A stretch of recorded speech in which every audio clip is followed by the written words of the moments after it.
The university in which I studied had a regulation that prohibited the students that were in debt from taking tests.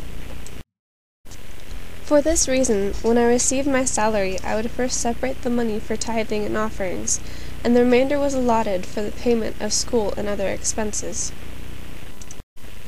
I remember a time when I faced serious financial difficulties. It was a Thursday when I received my salary. When I figured the monthly budget, I noticed that there wouldn't be enough to pay both my tithing and my university. I would have to choose between them. On one hand, the bi-monthly tests would start the following week, and if I didn't take them, I could lose the school year. I felt great agony. My heart ached. I had a painful decision before me, and I didn't know what to decide.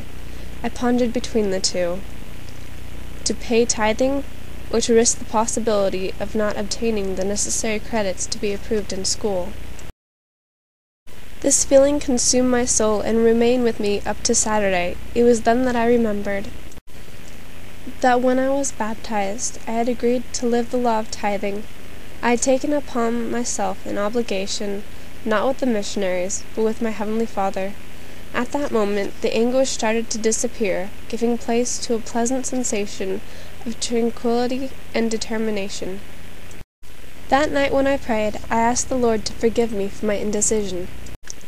On Sunday, before the beginning of sacrament meeting, I contacted the bishop, and with great pleasure, I paid my tithing and offerings. That was a special day. I felt happy and peaceful within myself and with my Heavenly Father. The next day I was in my office. I tried to find a way to be able to take the test that would begin on Wednesday. The more I thought, the further I felt from the solution. At that time, I worked in an attorney's office, and my employer was the most strict and austere person I have ever met. The working period was ending when my employer approached and gave the last orders of the day. When she had done so, with her briefcase in her hand, she bid farewell. Suddenly, she halted and looked at me. She asked, "How is your college?"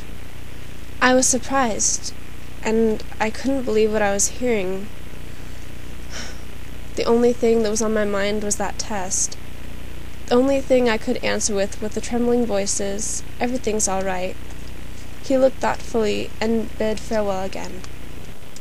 Suddenly the secretary entered the room, saying that I was a very fortunate person. When I asked her why, she simply answered, "The employer has just said that from today on the company is going to pay fully for your college and your books. Before you leave, stop at my office and inform me of the cost so that tomorrow I can give you the check." After she left, crying and feeling very humble, I knelt exactly where I was and thanked the Lord for His generosity.